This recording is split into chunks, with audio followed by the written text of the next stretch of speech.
तैयार रहिए। स्टार्ट। वाद तथ्य।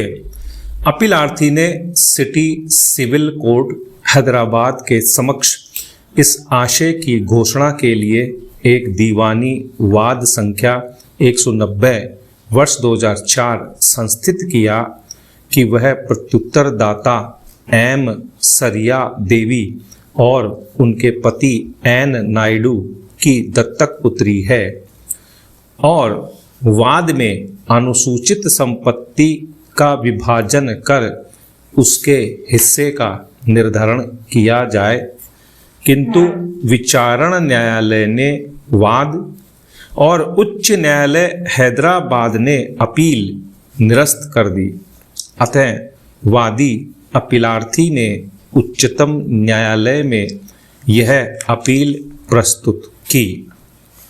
अपीलार्थी का मामला है कि उसके वास्तविक माता पिता की मृत्यु उसके बचपन में ही हो गई थी और प्रत्युत्तरदाता उसकी माँ की बहन मौसी है।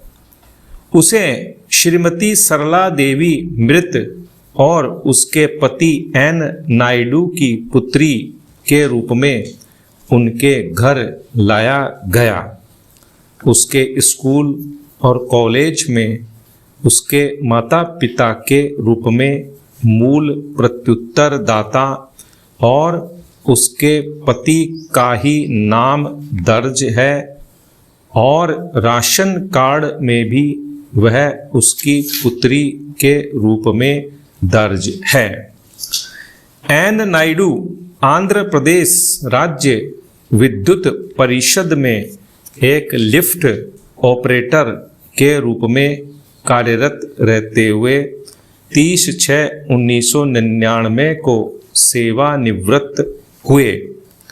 उनके सर्विस रिकॉर्ड में भी अपीलार्थी का नाम उनकी पुत्री के रूप में दर्ज है। उन्होंने अपनी पेंशन के लिए भी अपीलार्थी को नामित किया था। एन नायडू की दिनांक 19/8/2003 को निर्वसीयती मृत्यु हो गई। इसलिए अपीलार्थी का दावा था कि एन नायडू की पूरी चल अचल संपत्ति में वह एन नायडू की पत्नी और अपीलार्थी की दत्तक माता के साथ आधी संपत्ति की हिस्सेदार है। वाद पत्र में अपीलार्थी का कथन था कि प्रत्युत्तरदाता प्रतिवादी रिश्तेदारों के बहकावे में आकर संपत्ति अन्य संक्राम्य करना चाहती है, इसलिए उसने यह वाद संस्थित किया है।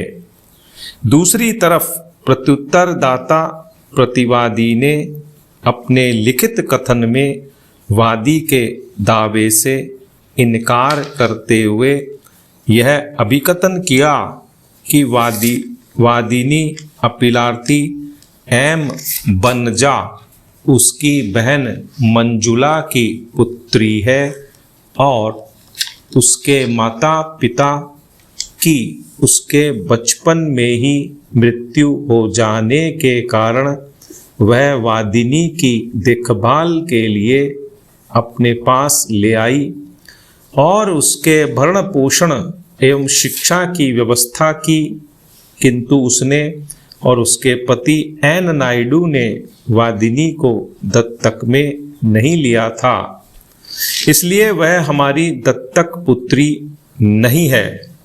अतः उसके पति एन नायडू की संपत्ति में उसका कोई अधिकार नहीं है।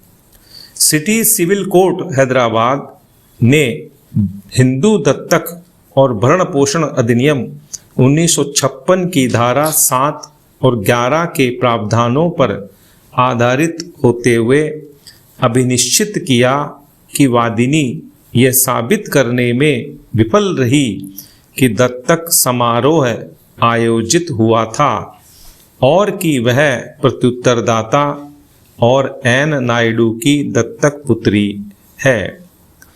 अतः निर्णय दिनांक 15/9/2006 के द्वारा वाद निरस्त कर दिया।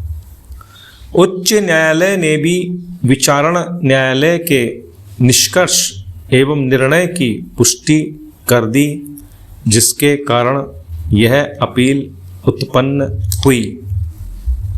निर्णय 1।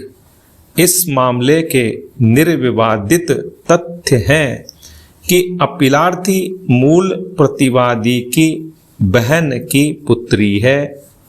अपीलार्थी के माता पिता उसके बचपन में ही मृत हो गए। चूंकि अपीलार्थी उस समय काफ़ी छोटी थी, इसलिए उसकी दादी ने उसकी देखभाल के लिए उसे यहाँ प्रत्युत्तरदाता और उसके पति नरसिंगबलु नायडू को सौंप दिया। तदनुसार वे अपीलार्थी को उसके घर से अपने घर ले आए। बड़ा होने पर अपीलार्थी ने स्वयं अपना विवाह कर लिया और वह अलग रहने लगी। एन नायडू की मृत्यु के बाद प्रत्युत्तरदाता अपने पति की संपत्ति पर काबिज रही और उसका उपभोग करती रही। अपीलार्थी ने प्रत्युत्तरदाता से संपत्ति विभाजन के लिए कहा, किंतु उसके इनकार करने पर इस मामले में दीवानी वाद संस्थित किया गया।